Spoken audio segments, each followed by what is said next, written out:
Olá, tudo bem? Eu sou Patrícia Caldeirão e começa agora mais um Jornal da Manhã, entrevistas especiais de sábado. Muito obrigada pela sua companhia aqui pela Jovem Pan 92,9. E hoje eu tenho o prazer de receber o professor César Barreira, da UFC. Ele que é um grande estudioso aí do Laboratório de Estudo da Violência. Professor, chegou de viagem ontem praticamente do México, que o senhor estava contando pra gente. Já topou aqui participar do meu programa. Muito obrigada, viu? Obrigado. Eu gosto muito de participar e poder contribuir com esses debates assim tão delicados, tão difíceis. Então eu sempre me coloco à disposição desses debates. Muito obrigada. O senhor participou de um evento no México, né? O que aconteceu? Como que foi feito esse convite? O senhor foi o representante aqui de Fortaleza.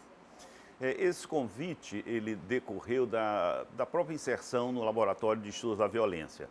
Há uns 5 anos atrás veio um professor da Universidade de Lyon 2, na França, e ele conversou muito comigo, perguntou muito como era que o laboratório funcionava, conheceu Fortaleza e logo em seguida ele fez esse convite para que a gente pudesse participar de um evento que é chamado Escola de Verão. Então, todo ano tem essas escolas, né, que é uma escola de verão, e varia de acordo com a cidade escolhida. Então, a primeira cidade foi Bondy, que é na França, a segunda cidade foi Medellín, na Colômbia, a terceira cidade foi Fortaleza e a quarta foi Jalapa, no México.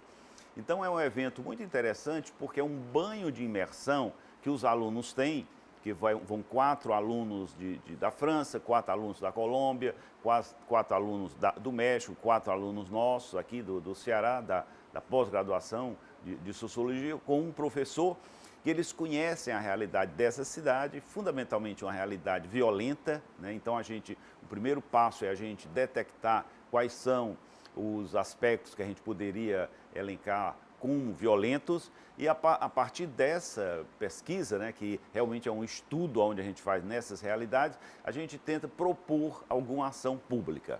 Então é muito interessante porque para os alunos é, de certa forma, uma grande experiência que eles estão tendo e ao mesmo tempo tem essa discussão com o dado empírico, né, que é a realidade que eles conhecem, com discussões teóricas. Então a gente discutiu muito agora no México, né, que é uma realidade assim, muito forte com relação à questão dos desaparecidos, né, que é o dado mais forte, mais violento do México. Então nós tivemos toda uma discussão sobre desaparecidos, sobre feminicídio e sobre o narcotráfico. Muito interessante. Professor, o senhor é sociólogo, né? Eu Sou. queria entender por que o senhor enveredou aí para essa área da violência. Inclusive, o senhor é um dos fundadores do laboratório, né, de estudo da violência da UFC. Eu queria entender um pouquinho por que o senhor foi para esse lado, para esse estudo, esse tipo de estudo. Patrícia, essa sua pergunta eu acho muito importante porque, inclusive, lá no México, né, me chamaram para dar uma conferência onde eu trabalharia minha trajetória. Eles fizeram a mesma pergunta que você fez, que eu trabalhasse um pouco por que é que eu cheguei nessa temática, né? E é interessante porque nós temos várias possibilidades, né, de estudo. Eu me lembro que a primeira vez que eu estou a esse tema da violência e conflitos sociais, eu prefiro mais discutir até conflitos sociais. Nós estamos há 30 anos discutindo isso, né? E eu me lembro que uma vez veio um professor da Universidade Federal do Rio de Janeiro e ele assistindo eu falando, né, dos meus temas, né? Ele disse: mas César, eu passei agora ao lado ali da praia do Mucuripe, aquelas jangadas, os pescadores. Por que você não partiu para discutir isso, que é uma coisa muito mais interessante? Para mim, eu caí nessa temática, que foi mais ou menos o que eu discuti lá no México, né? A partir de uma realidade, eu estudava campo, a problemática agrária, né? Eu fiz meu mestrado, fiz meu doutorado ligado a essa problemática agrária. O primeiro trabalho, o de mestrado, né, foi sobre relações de trabalho na cultura do algodão e o de doutorado foi sobre estrutura de poder e movimentos sociais. Quando eu estava terminando, né, o trabalho de campo, já estava redigindo a minha tese de doutorado, começaram a ocorrer alguns aspectos bem nessa linha de violência, né? Então eram eliminações de camponeses, de líderes camponeses. Então eu comecei a me preocupar um pouco com essa violência no campo, né? E comecei a trabalhar muito jornais. Eu gosto muito de trabalhar jornais, de escrever, de ver. Então eu fiz praticamente um arquivo sobre violência no meio rural. Eu estava indo para a França, né, fazer meu pós-doutorado, e eu levei esse material. Eu levei um material praticamente bruto, né, porque eu não tinha dado tempo de ler todo o material. Quando eu chego na França, né, eu trabalhei com um grupo, né, um sociólogo, que na época, eu acho que era o maior sociólogo, né, vivo da época, que era o Pierre Bourdieu. Esse grupo é muito classificado como um grupo que trabalha muito a construção do seu tema, o que é que você vai estudar. E eles começavam a perguntar muito para mim que violência era esta, como é que se dava essa violência, e eles começaram a me questionar muito, e eu comecei a ler, nesse momento, ler muito essas notícias de jornais, né? Principalmente do jornal O Povo, do Diário do Nordeste, eu comecei a ler muito essas notícias e também de notícias até do Brasil mesmo. Quando eu me deparo com uma questão que é a questão da pistolagem aqui no estado do Ceará. Inclusive era na época do Tasso Gereissati, que era governador, ele estava com uma campanha para acabar com a pistolagem no estado do Ceará. E aí, então, pronto, eu enveredei por aí, eu vou estudar essa questão da pistolagem, né? E eu até digo sempre, inclusive disse lá, repeti essa frase agora lá no México, que eu entrei nessa temática achando que era uma temática simples, facilmente eu resolveria, que nada. É um labirinto que eu entrei. Cada momento que eu discutia mais sobre pistolagem, descobria mais fenômenos, mais aspectos, inclusive uns que eram visíveis, outros eram aspectos invisíveis, né? Eu, inclusive, digo muito que a pistolagem, o pistoleiro, né, que é a peça importante, né, da pistolagem, é um iceberg, é a ponta do iceberg, né, que tem muita coisa escondida, e aí eu trabalhei com isso. Então, eu trabalho essa questão desde 90 do século passado, né, já está há 30 anos, né, mais de 30 anos, né, 33 anos já que eu discuto essa temática, e eu comecei a discutir muito uma situação que, de certa forma, para a sociologia é muito importante, que é compreender os valores que estão contidos nesse campo da violência, né? Então, eu discuto muito a questão de honra, de vingança, de valentia, de coragem. Então, eu comecei a trabalhar todos os meus estudos muito voltado para esclarecer esse fenômeno, né? Agora, o senhor falou algo muito interessante. Nesse período que o senhor iniciou estudando a pistolagem. Tem alguma coisa a ver com a questão cultural nordestina, essa questão da pistolagem, Lampião? Tem algo a ver? Tem. Porque a gente vê muito isso ainda, essa questão do coronelismo, né? Em algumas regiões nordestinas. Eu queria que o senhor explicasse. Tem uma relação muito forte com a nossa cultura, né?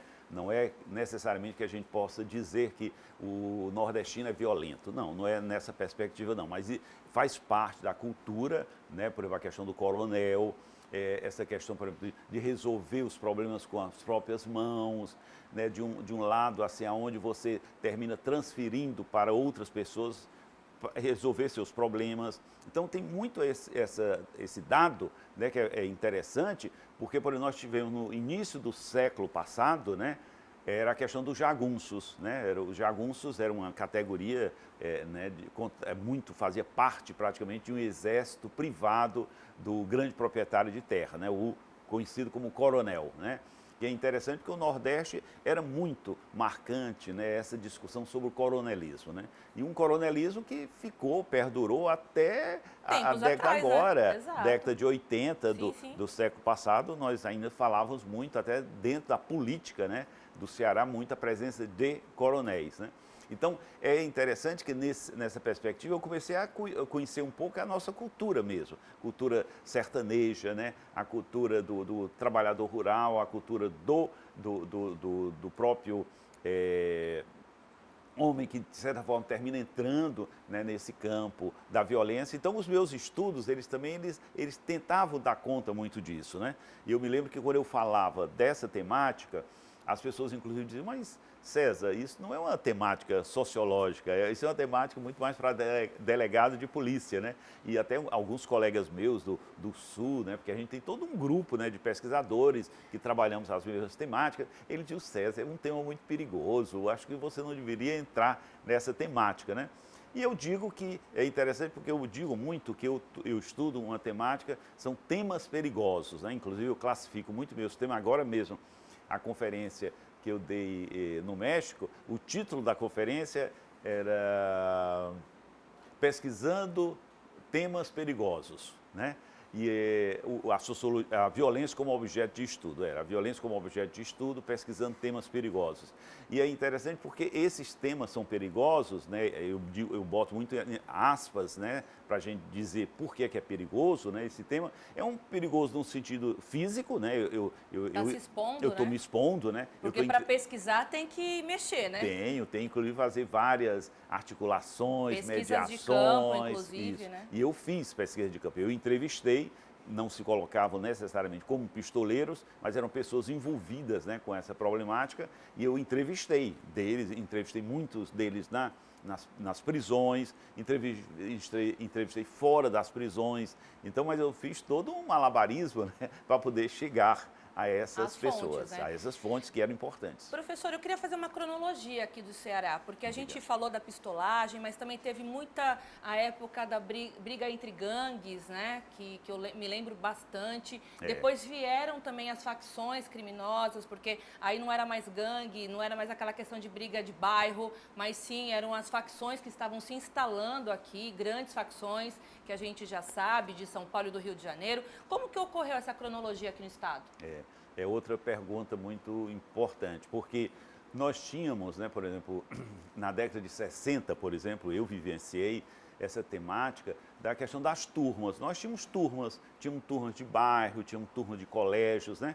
E que era interessante, eu dizia muito, eu digo, né, hoje, comparando com esse período, era um período onde nós fazíamos determinadas situações ou práticas, né, violentas, que poderiam até ser motivo de punição por parte da polícia. Mas não, o que a gente praticava naquela época de turma, né, eram muitas situações que eram resolvidas... Pichação... Não chegava nem a isso. Sei lá, você pular um muro de um clube, né? Na época nós tínhamos aqui, até não existe mais, né? O Clube Líbano, né? Então a gente pulava o muro, né, para participar das festas, mas às vezes a gente podia até entrar pela porta principal, mas a gente preferia essa aventura. E era um motivo que as pessoas reclamavam, no outro dia reclamavam do meu pai, como reclamavam dos pais dos outros, né, que estavam participando disso, mas eram turmas, né?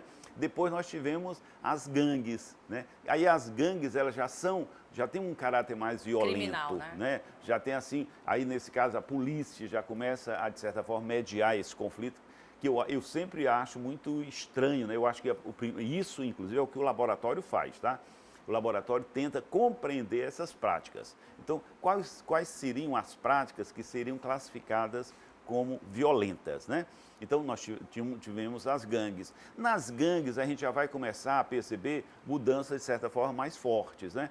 Por exemplo, primeiro, é a presença de drogas, né? Que naquela nossa época, da época de 60, nós não tínhamos uma coisa assim tão forte como temos hoje, como também a questão de uso de armas de fogo, né? Eu mesmo fiz uma primeira pesquisa, né, sobre juventude aqui no Ceará, que foi financiada pela Unesco, e essa pesquisa foi muito interessante porque foi uma pesquisa que a Unesco financiou logo após aquele assassinato do índio em Brasília, sim, que né, foi do índio queimado, Galdino, né? que foi queimado. Então, a partir dali, eles começaram a conhecer alguns laboratórios. Nós já tínhamos o laboratório aqui nosso, o Laboratório de Estudo da Violência nossa. Ele foi fundado no início da década de 90. Eu marco mais ou menos 94, mas antes disso mesmo a gente já tinha, né, uma reunião de professores e de estudantes que trabalhávamos isso. Então, nessa época, em 99 do século passado, nós encontramos um percentual muito baixo de jovens que andavam armados, né? Então era 001, né? Uma coisa assim, mas até eu me lembro que na época eu falava e dizia assim, é preocupante um jovem andar armado, né? Mas nós tínhamos pouquíssimo. Hoje não. Então já entra a questão da arma de fogo, que é uma coisa mais presente, né, nas gangues, né? Então nós temos um dado que, de certa forma, dentro dessa cronologia, né, que eu estou tentando fazer, já entra duas situações diferenciadas. Uma que é a questão do uso da droga e o outro da droga pesada, né? E o outro que é a questão da arma de fogo. Então nós já vamos ter diferença de turmas para as gangues. E agora nós já estamos convivendo com facções. Que essas facções já têm um caráter disputa, totalmente diferente. Disputa de território.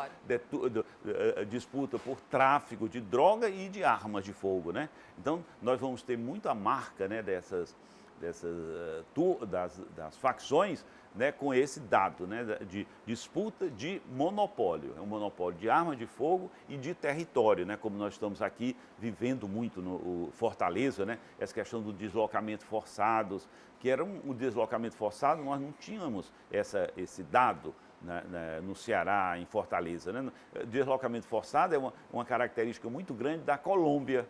A Colômbia que tem essa marca. O que é o deslocamento forçado? Deslocamento forçado é quando você tem que sair daquele seu local de moradia para residir em outro local. Por causa da violência. Por causa da violência, né? E aqui em Fortaleza nós estamos encontrando, né, algumas situações dessas. Então, é nessa perspectiva que a gente vai vendo uma certa cronologia da mudança desses fenômenos. O Laboratório de Estudo da Violência começou a estudar também a mesma situação. A gente estudava gangues, né? Então nós tivemos até um primeiro trabalho assim muito importante, que foi da Glória Diógenes, né, que fez uma tese sobre isso. Hoje não, as pessoas já estão, o pesquisador do laboratório, o Luiz Fábio, o Leonardo de Sá, a Jânia, já estão pesquisando a questão das facções. Então, professor, é até interessante porque a gente vê agora realmente tanto as facções nordestinas como as facções do Sudeste, que elas estão agora nessa briga, nessa guerra aqui, principalmente em áreas como o Ceará, porque a gente sabe que a saída aqui do Ceará para o tráfico de drogas, geograficamente falando, é muito interessante, né? E é fácil, né? Eu queria entender um pouquinho, esmiuçar, porque hoje a gente sabe que os grandes traficantes, eles não estão mais nos bairros perigosos, eles estão dentro de condomínios luxuosos, né? Traficantes importantes que estão inseridos aí de forma tranquilamente dentro desses condomínios aqui de praia, principalmente. Tem alguma explicação por conta desse processo, desse crescimento que deu esse boom aí nos últimos anos?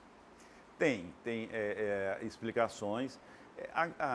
Não tem ainda umas explicações tão claras, mas essa sua pergunta, né, que eu acho que é um motivo assim, de quase a gente passar uma tarde, né, conversando, ou noite, né, conversando sobre esse assunto. Eu sou muito curiosa sobre esse assunto. Pois é, interessante. eu acho que é um dado interessante. Primeiro fato é a questão dessas facções, né, que eles tinham muito a marca no Rio e em São Paulo, né? Exato. Inclusive, praticamente tinha uma facção que predominava no Rio e outra facção que predominava em São Paulo, né?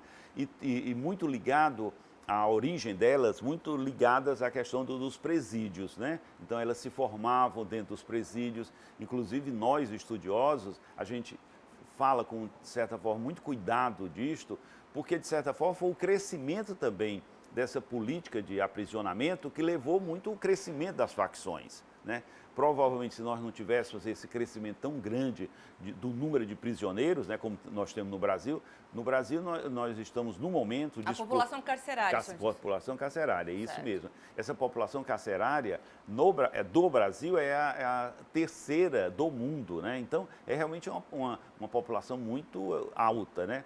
Então, eles se fortaleceram nas prisões, mas aí depois começaram a trabalhar fora das prisões e depois começaram a migrarem. Então, foi uma migração dessas facções, né, que vieram para o Nordeste, foram para o Sul, inclusive no Rio Grande do Sul também a gente não ouvia falar dessas facções, hoje já se ouve. E aí, então, nós tivemos essa migração e, ao mesmo tempo, um surgimento de outras gangues nos estados, né? Então, nós tivemos aqui no Ceará a questão da GDE, né, que é os Guardiões do Estado, né? Nós tivemos a Família do Norte e tivemos várias outras facções. E essas facções também elas começam a disputar com as facções nacionais, né, de caráter nacional. O caso, por exemplo, do PC e do PCC, né?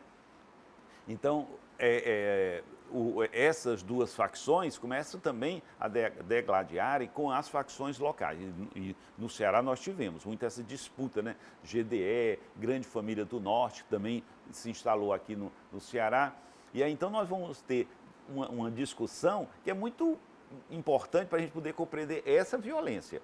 Eu digo muito o seguinte, que essa disputa das facções, ela praticamente é responsável por 50% ou 60% da nossa violência. Eu não concordo quando as pessoas dizem que é tudo decorre das facções. Do tráfico de drogas, eu acho do que não. armamento. Para mim não é uma coisa só ligada a tráfico de drogas, não é. Nós temos que incluir, compreender esse fenômeno, né? Porque no Ceará nós temos, voltando um pouco até para a sua primeira pergunta, nós vamos ter também características violentas, né? Nós vamos ter uma cultura do sertanejo e uma cultura mesmo do Nordeste como um todo, a questão da violência. Então, nós temos a resolução de conflitos interpessoais com violência, que é uma característica praticamente do Brasil, e nós poderíamos até falar um pouco uma característica mais do Nordeste, né? Então, se resolve os conflitos interpessoais com violência, quando poderia perfeitamente ser resolvido com um diálogo, né? Eu que morei na França, para mim eu acho muito assim diferente essas duas culturas, quando nós vamos encontrar na França a cultura do diálogo, né? Da fala. Né? Aqui não, aqui a gente já entra com uma briga. O que eu estou entendendo que o senhor quer dizer é o seguinte, que a questão então até da pistolagem, a gente fala lá no início, né? Nem necessariamente tem a ver com tráfico de drogas, às vezes uma briga entre vizinhos se resolve na bala. É nesse jeito. Isso? Isso mesmo. Até mesmo a pistolagem, quando eu comecei meus estudos em 80, na década de 80 do século passado, ela se limitava a uma disputa de terra e uma disputa do voto. Então, era praticamente esses dois grandes eixos, né, que, de certa forma, levava à prática da pistolagem. Hoje não, hoje você já vai encontrar a questão da pistolagem em várias situações, questão de vizinhança, questão de dívida, traição, né? Então, você já vai encontrar essas situações e é muito interessante também porque antes nós tínhamos os grandes pistoleiros, né? Inclusive no Ceará nós tivemos até um que era considerado como o maior pistoleiro do Nordeste. Então, nós tínhamos pistoleiros conhecidos, né? Nós tínhamos os mandantes também que eram conhecidos, que eram grandes proprietários rurais ou homens políticos. Hoje não, é interessante, até a própria polícia diz muito isso, né? Eu me lembro que um delegado, uma vez que eu entrevistei, ele disse, hoje qualquer pirangueiro é pistoleiro, né? E é interessante que eu comecei a pesquisar o que era essa categoria pirangueiro, né? E existe a questão do pirangueiro, é a pessoa destituída de valores. E é interessante que aí você vai ter uma ampliação dos pistoleiros e uma ampliação dos mandantes. Então, antes não, antes os mandantes eram pessoas mais conhecidas. Então, nós vamos que eram os donos de terras, os grileiros, né? Isso mesmo. Os que resolviam a questão na bala. Mas ele não ia sujar a mão, então ele tinha sempre alguém para poder fazer isso. Que é que eles diziam muito. Os capangas. Os meus estudos apontam para isso, é interessante que por exemplo, uma vez eu entrevistando um pistoleiro, né? Ele me disse, professor, eu tenho coragem, mas não tenho dinheiro. O mandante tem dinheiro, mas não tem coragem. Então, por isso que ele me contrata. E é muito essa perspectiva mesmo, né? Para a gente entender um pouco essa discussão. E aí, quando, nesse sentido, eu estou deixando assim mais claro, não sei se está ficando muito claro para entender, mas para você ver que essa violência não é uma coisa só ligada a tráfico de drogas, a tráfico de armas, né? Tem outros ingredientes, né? Por exemplo, um dos ingredientes é essa questão desses conflitos interpessoais, a questão de uma desconfiança da mulher, se a mulher trai ou não. E é muito interessante porque o pistoleiro, ele mesmo, ele vai fazer uma leitura dessas situações, né? Os pistoleiros que eu entrevistei, ele dizem, não, professor, nem todo mundo deve morrer, mas algumas pessoas merecem morrer. E quem é que merece morrer? Aí ele dizia, não, uma mulher que trai, um trabalhador que não é correto. Já tinha o estereótipo de quem seriam as pessoas que deveriam morrer. Vítimas. Isso mesmo, das vítimas. Professor, é muito interessante a gente trazendo também para essa cultura mais machista do Ceará. Me corrija se eu estiver errada, mas a gente sabe que tem muito a questão do feminicídio aqui, da homofobia também, né? O senhor acredita que isso cresceu aqui, principalmente nos últimos tempos? A gente vê muitos homossexuais. Eu acho que o Ceará até lidera, né? Na questão da violência contra os travestis, né? Isso vem por conta da cultura machista? Vem. Tranquilo, acho que essa situação é muito importante, né? Porque tem a questão do assassinato de travestis, tem a questão do crescimento do feminicídio. Eu faço parte de um observatório nacional de segurança, né? Que é um grupo do Rio que, de certa forma, controla vários grupos no Brasil, né? E o Ceará faz parte desse observatório. E esse observatório, ele trabalha fundamentalmente para aclarar, né, um pouco esse crescimento, esses números, né, da violência. E uma delas foi a questão do racismo, né, inclusive um trabalho muito interessante que teve desse Observatório Nacional de Segurança, dizendo assim, a violência tem cor. E é muito interessante, porque nós temos no Brasil praticamente vítimas preferenciais. Eu que trabalho com questão de violência difusa, eu sempre tenho que fazer essa ressalva. Nós vivemos uma violência difusa, né? O fato da gente poder, nós estamos nesse estúdio aqui de uma televisão e nós podemos sofrer violência aqui dentro, né? Podemos sofrer violência na nossa casa, nós podemos sofrer violência na universidade, nas escolas, né? Onde tinha esses lugares sagrados, que eram mais ou menos lugares que nos protegiam, né? Hoje não, nós temos uma violência difusa. Lugares seguros, né? Hoje é seguros que nós tínhamos, né? Hoje não. Qualquer lugar é um lugar que é passivo de uma prática violenta. Mas nós temos que ter clareza que existem as vítimas preferenciais. E no Brasil, preto e o pobre? O preto e o pobre e o jovem, né? Então, nós temos jovem, preto da periferia, são vítimas preferenciais, né? E por quê, professor? Olha, aí decorre primeiro, né, a questão, por exemplo, no Brasil nós temos uma relação muito forte entre negro e pobre, né? Então, normalmente no Brasil, geralmente, as pessoas pobres, ou ao contrário, os negros são pobres, né? Então, nesse sentido, é uma situação que eu digo muito, quando nós temos, não é que a violência, ela ocorre pelo fato da pessoa ser pobre, mas a pobreza é um lugar propício a ter violência, né? Por exemplo, quem conhece a periferia de Fortaleza, ali é um local propício a ter violência, né? Não existe rua, não existe saneamento, né? As casas são totalmente conjugadas. Então, nesse sentido... É um ambiente mais hostil, muito né? mais hostil e muito mais propício à violência. Então, nesse sentido, nós vamos ter... Aí entra a questão do racismo. Então, por exemplo, você pergunta, por exemplo, aos policiais como é que é a questão da abordagem policial. Essa abordagem policial, ela decorre muito de estereótipos, muito de preconceito. Se você coloca um preto e um branco juntos, para quem o policial iria fazer a abordagem policial em primeiro momento? No preto, né? Não era no branco, né? Então, eu acho que nessa situação decorre muito essa violência. Então, nós temos um dado assim, bem concreto. A violência tem cor no Brasil. E o outro é a questão do feminicídio. O feminicídio que há alguns anos vem ampliando aqui no Ceará, né? Que é uma coisa muito... Chegou até a liderar o ano passado. Lidera. Nós tivemos um aumento aí em um ano, né? Parece que foi um aumento de 300%, né, de feminicídio. Está entendendo? Então, todas essas histórias, elas têm muito ligação com a questão do nosso machismo, né? Então, por exemplo, essa questão do feminicídio, das pessoas não aceitarem separações, não aceitar que a sua mulher seja mais vista ou mais elogiada do que outras mulheres. Então, tem muito essa discussão que aí decorre, isso aí você tem toda a razão, decorre da questão do machismo. E é interessante que quando eu comecei a fazer esses estudos, várias pessoas... Eu sou um sociólogo meio híbrido, tá? Porque eu trabalho muito com antropologia. Inclusive, tem muita gente que acha que eu sou antropólogo, né? Mas eu brinco que eu digo, não, eu sou sociólogo de carteirinha, mas eu gosto muito da antropologia.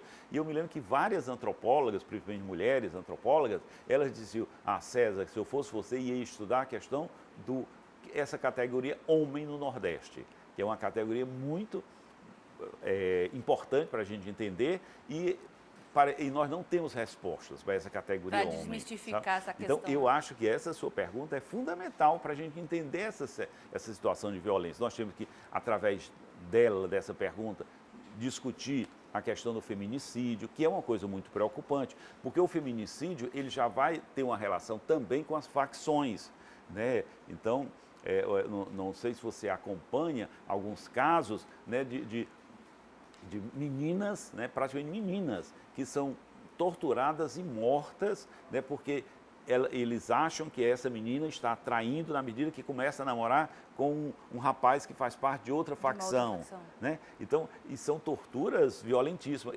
Corte de dedo, né? Dedo. Inclusive, o meu estudo atual, eu estudo fundamentalmente, no momento, a questão da violência difusa e a questão da crueldade, né?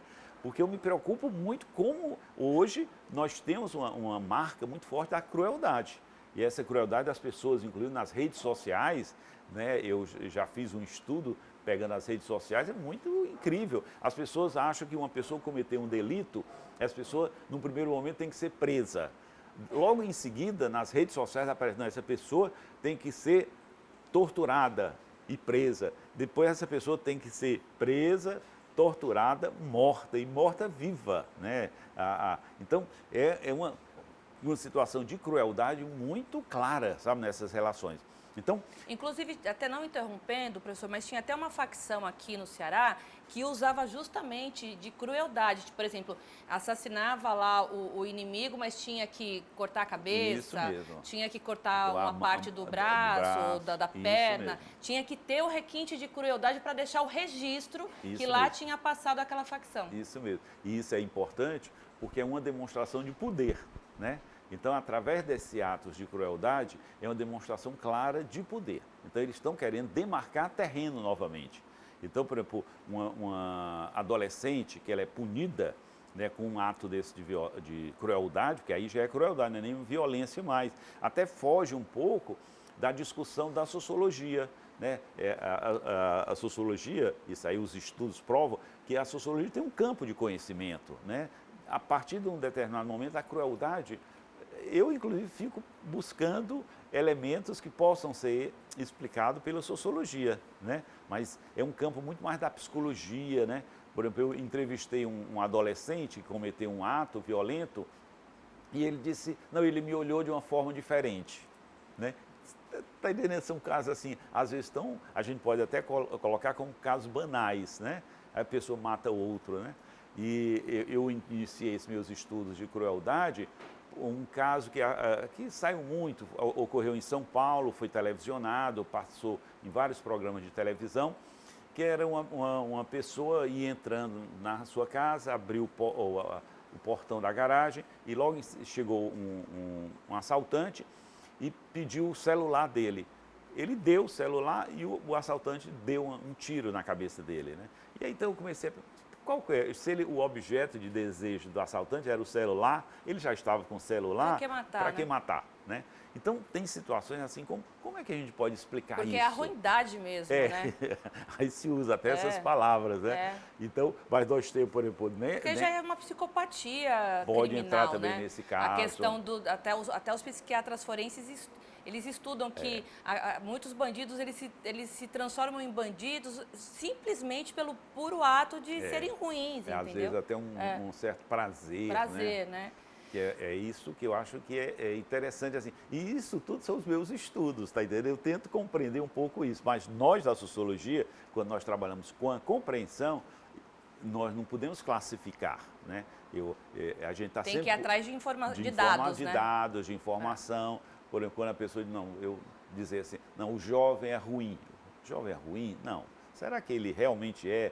Então, as pessoas dizem, não, já nasce assim. Não, ninguém nasce assim, né? É tudo uma coisa de cultura, né? Nossa, né? Então, essa temática, para mim, que é uma temática dura, eu digo muito que é dura, até eu uso muito uma autora, né, que é a Hannah Arendt. A Hannah Arendt diz que ela estuda algumas temáticas pela indignação. Eu digo que eu estudo a violência pela minha indignação. Muito interessante. Eu não me conformo com essas taxas altíssimas que nós temos de homicídio, né? Eu, inclusive, trabalho muito, o LEVE, né, como todo Laboratório de Estudo da Violência, trabalha muito tentando colaborar com o governo do Estado. Nós já trabalhamos muito, né? Eu participei de vários projetos do governo, participei do projeto Ronda do Quarteirão, que eu acho um projeto muito bonito.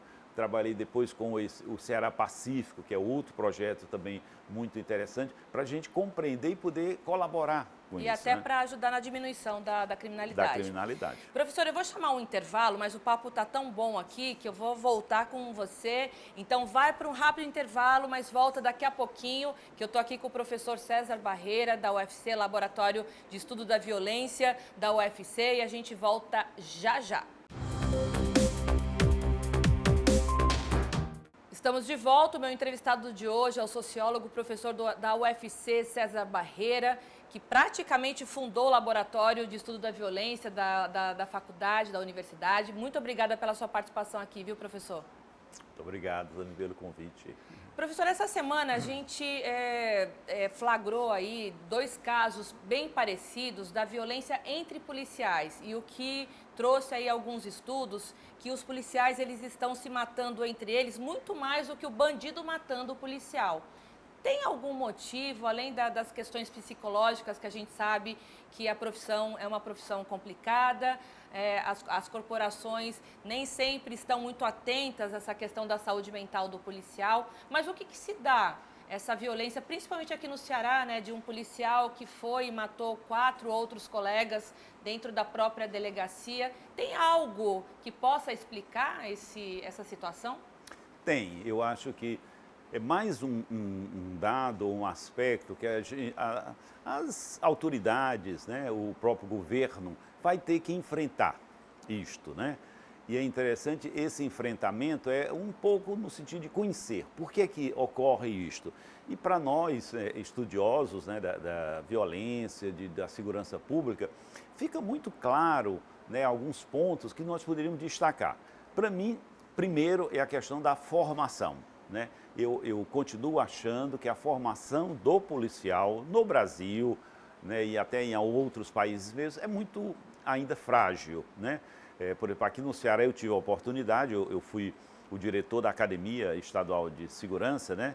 Fui o primeiro diretor no sentido da montagem da academia. E eu achava realmente muito frágil, né? Essa formação que deveria ser uma formação técnica, bastante qualificada, né? No sentido técnico, né? Principalmente a questão do tiro, né? Que eu acho a coisa mais importante, né?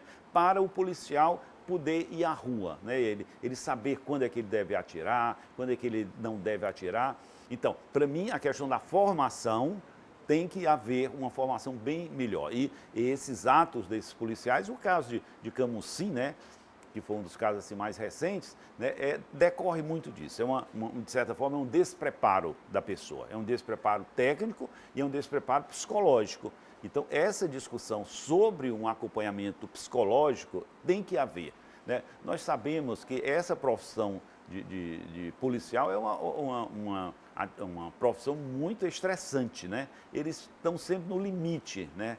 Do trabalho, você conviver sempre com violência, isso lhe leva a você ficar mais frágil, com problema psicológico sério. Lá na academia, nós nos deparamos com situações muito de fragilidade deles mesmos, né? de problemas psicológicos, né? A questão também, um outro dado para explicar isso tudo, Patrícia, é a questão de que nós estamos trabalhando com homens armados, né? Eles têm a arma de fogo, então eles usam dessa arma de fogo de uma forma que não é correta, né? Mas nós, na época, e nós temos vários casos aqui, nós temos situações, Patrícia, que é a questão, por exemplo, do suicídio, que é uma taxa alta, elevada de suicídio no interior dos policiais, e a questão, por exemplo, de como ocorrem situações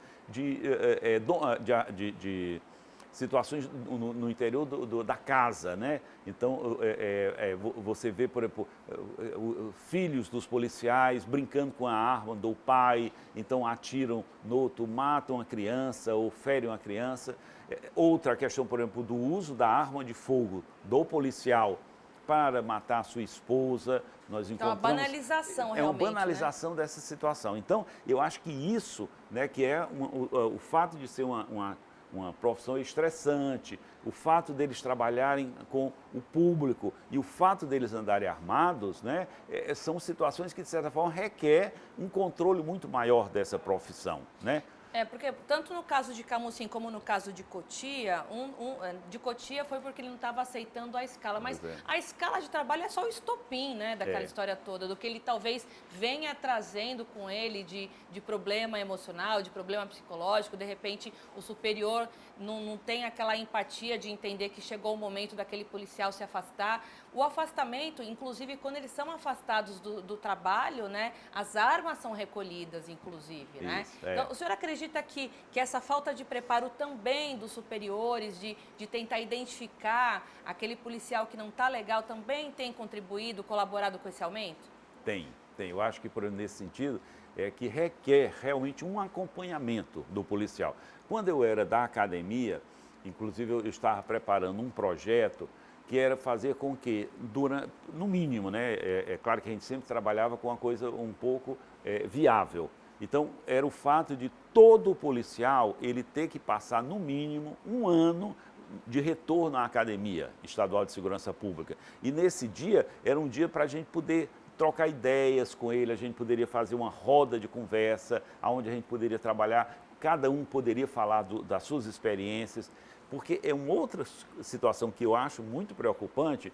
O policial, ele é, de certa forma, muito preparado para não falar, não dizer o que pensa, né? Eu me lembro que eu me surpreendia muito, eu sou uma pessoa super aberta, e tenho um convívio com a universidade, né, com os estudantes, né, que é um cenário bem diferenciado, né, e diferente, aliás, mas é interessante que, nesse sentido, eu gostaria de ter esse contato. Eu me lembro quantas vezes eu conversava com um policial lá na academia e um coronel vinha para mim e reclamava, dizia assim: professor, nós temos um setor que trabalha com esses diálogos. O senhor, eu sou o diretor daqui, eu quero dialogar. E é muito interessante porque a situação que eu vejo é uma situação de que, na academia, os oficiais podiam não gostar de eu estar lá, porque eu estava ocupando um lugar que poderia ser ocupado por um coronel, mas os soldados, eles gostavam da minha relação. Mas por que o superior não queria que tivesse essa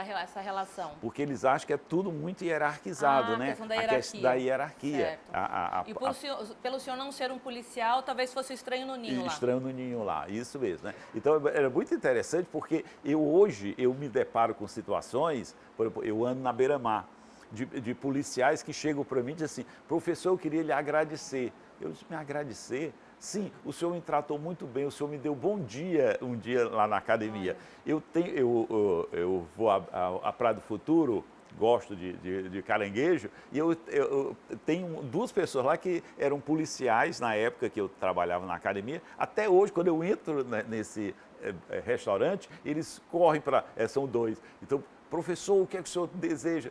E eles dizem isso porque dizem que eu tratava bem. Eu não me esqueço de uma cena que às vezes até eu me emociono quando eu falo. Nós fazíamos uns filmes lá na academia. Era da Polícia Militar? Era da Polícia, não era a Polícia Militar, não, é a Academia Estadual de Segurança Pública. Segurança, então incluía... Inclui tudo, que eu acho que foi um projeto do Cid, né, do governador Cid Gomes, que eu acho, para mim, um projeto belíssimo, né? Não foi nem porque eu trabalhei lá, não, mas eu acho um projeto muito interessante. Ele juntou, né, toda a formação. Toda a formação. Né? Então, é a Polícia Civil, Polícia Militar, Corpo de Bombeiro e a legal. Polícia Forense, né? As 4 trabalham lá. Então, é muito interessante essa formação. E aí, era interessante porque lá eu tentei fazer, que foi mais ou menos a proposta, quando me convidaram para ser diretor da academia, que era tentar fazer como se fosse uma universidade de segurança, né? Onde tem em outros países, nós já temos essa experiência. Então, eu tentei fazer muito como um modelo da universidade. Aí o senhor falou de que se emocionou, eu interrompi o senhor do filminho. Aí então, eu fazia, toda semana, a gente passava um filme, e um filme que tinha, normalmente a gente chamava 2 professores, né, de universidade, da UES, ou da Unifol, ou da UFC, para debater esse filme. E eu me lembro que um dia nós estávamos passando um filme lá, quando terminou a filmagem, uma pessoa levantou a mão lá atrás, né, do auditório. Eu fiquei até surpreso, ele veio já reclamar alguma coisa. Aí ele disse assim: professor, eu quero só agradecer o senhor, porque na outra academia, esta hora, eu estava capinando. E olha que não me dava nem enxada para capinar, às vezes eu capinava com a mão. Hoje eu estou aqui assistindo um filme com 2 professores, doutores da universidade debatendo esse filme. Que legal. Tá entendendo? Então, quer dizer, o que para o senhor era algo tão simples, né, para ele. Então, para mim, eu acho que isso falta nessa formação. Então, eu acho que está faltando mais essa formação mais humanista. Não ter que formar máquinas, né? Máquinas, monstros, mas né? Trabalhar das pessoas com a acharem formação mais humanizada. Não, é porque uma vez eu reclamando de um diretor que eu tenho uma convivência muito boa, né, com a polícia. E eu reclamando, não, aí vocês não viram. Mas professor, é porque a profissão de policial é muito dura. É dura, mas não precisa você. Ele é humano, né? É humano, Vamos né? tentar Então, humanizar também para ficar mais era leve, bom né? para humanizar. Eu acho que, Claro. para mim, a academia tinha que ser o máximo de humanização. Eles tinham que saber, eu que convivi com outras academias no mundo, né? Conheci academia na França, em Portugal, sei lá mais, Espanha, Colômbia, por aí. E então eu encontrei academias muito humanas, né? Eu estava formando pessoas. A daqui não. Então, para mim, a culpa desse fato são essas formações. Essas formações nós estamos formando, em vez de ser soldados, né, que vão trabalhar com uma polícia comunitária, com uma polícia cidadã, né, essa fala eu gosto muito, né, que nós temos que ter uma polícia cidadã, uma polícia que respeita o outro, né? Então nós vamos ter esses casos. Se eles são acostumados a fazer isso com os outros, eles vão fazer com os próprios colegas dele, né? Então essa situação é muito importante para que a gente possa enfrentar. Começa lá na formação. Na formação. Para mim é formação. Formação humanista, formação até técnica, né? E que a gente leve a essa situação. Alguns países já estão trabalhando que é com a questão da violência, que ela é de acordo com o grau de violência necessária. Então, por exemplo, é como se você tivesse um pêndulo, né? E nesse pêndulo você tem um momento onde você pode usar da violência e no outro, não, o primeiro momento você usa o máximo de diálogo. E na outra ponta do pêndulo é aí que você pode usar a violência. Aqui não, nós já usamos no primeiro momento, vai direto para a violência, tá entendendo? Então, eu fiquei muito preocupado com esse caso que houve, nesses casos, né, que ocorreram, né? Porque para mim fica muito clara essa ideia da formação. Para mim era ter contato com a universidade, a gente ter muitas palestras. Na época que eu fui lá, a gente trouxe gente de vários cantos do mundo. Vieram para cá para expor, fazer exposição sobre relações humanas, né? Falar. Eles são muito assim, praticamente preparados para não dialogarem. Pois é, ao contrário. E ao contrário. Ao invés de ter que preparar o cidadão policial para poder lidar com o cidadão, está criando totalmente um estereótipo errado. E você vê que esses 2 casos, né, que ocorreram são fatos que a gente não sabe. Faltou diálogo, né, para as pessoas. Olha, não estou satisfeito com a polícia. Eu não estou gostando do que eu faço, eu quero mudar de setor, que pode. Não, eu não quero ficar mais na rua, ou então eu estou muito estressado, eu quero ficar mais tempo folgado. Então, tem várias possibilidades, que é o diálogo. Novamente, eu falando dessa autora que eu gosto, né, que é a Hannah Arendt, ela diz que violência é uma ausência da fala, é uma ausência do diálogo, né, a ausência da possibilidade de persuasão. Né? E é isso que leva à violência, né? Quando você não dialoga, a gente que tem filho, né? Eu já tenho netos, tá? Mas era isso, né? Quando você bate em um filho, você bate porque você não tem mais diálogo com essa pessoa nesse momento, né? Com essa criança, né? Então, é muito interessante como isso tudo está muito relacionado. Então, esse fato do policial matar seus colegas não é um fato isolado. É um fato que decorre dessa formação dele, que é uma formação deturpada, tá? Eu fico muito preocupado, eu visitei uma academia que até no Rio de Janeiro, que na época eu gostei muito, que é a Academia Dom João VI, Dom João VI. E é interessante que nessa academia, no momento que eu fui lá, eles estavam discutindo um livro, eu acho que era até do Darcy Ribeiro, né, que é um antropólogo. Tá entendendo? Então, eu acho que é isso que a gente poderia fazer muito, né? Nesses momentos, assim, por exemplo, de formação, provavelmente essas situações de violência contra seus companheiros não ocorreriam. Poderia ser evitado. Professor, eu adorei bater esse papo com o senhor, sempre uma aula realmente, né? Além de sociólogo, é professor, a gente se envolve, é um tema realmente envolvente, eu sou muito curiosa também para poder entender, eu leio sobre o assunto também, então eu queria agradecer demais a tua simpatia, a tua... estar aqui, né? Acabou de voltar do exterior e no dia seguinte aqui no programa, muito obrigada, viu, professor? Muito obrigado e nós nos colocamos sempre à disposição, tá? Para mim, a gente tem falado muito mais recentemente que a gente precisa de uma sociologia pública, né? Eu sou muito adepto da sociologia pública, onde a gente possa colaborar. O jornalista sabe disso, tá? Eu dou entrevista para os jornalistas, qualquer caso me chamam, né? Para isso, quando eu posso, né? Eu me coloco à disposição. E eu tenho certeza que quem ouviu a gente se identificou também. Muito obrigada, viu, professor? Obrigado também. Bom, o Jornal da Manhã fica por aqui. Se você tiver alguma sugestão bacana para a gente jogar aqui na nossa roda de bate-papo, manda para a gente, tá bom? Um excelente final de semana. A gente se vê sábado que vem. Tchau!